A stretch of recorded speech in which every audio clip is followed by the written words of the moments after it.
हवामान खात्याने दिलेल्या सूचनेनुसार कोकणात ठिकठिकाणी पाऊस पडत असल्याने अनेक ठिकाणी रस्त्यावर दरड कोसळून मातीचे ढिगारे पडलेत। अशीच एक घटना माणगावमध्ये घडली आहे। माणगाव रायगड मार्गावर घरोशीवाडीजवळ दरड कोसळल्याची घटना घडली आहे। यामुळे काही काळ वाहतूक विस्कळीत झाली होती, पण कोणतीही जीवितहानी यात झाली नाहीये। माणगाव रायगड मार्गावर दरड कोसळल्याने डोंगराचा काही भाग खचल्याची माहिती आहे। या घटनेमुळे मुंबई गोवा महामार्गावर देखील मोठ्या प्रमाणात परिणाम झालाय। सलग 3 दिवस कोकणामध्ये पावसाने जोरदार बॅटिंग सुरू केली आहे। त्यामुळे रायगड रत्नागिरीत अनेक ठिकाणी दरडी कोसळल्यात।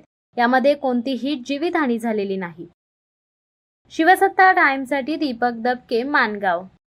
दे धडक बेधडक वृत्त देणाऱ्या आपल्या शिवसत्ता टाइम्स न्यूज चॅनलला लाल बटन दाबून सबस्क्राईब करा आणि बेल आयकॉनला क्लिक करायला विसरू नका।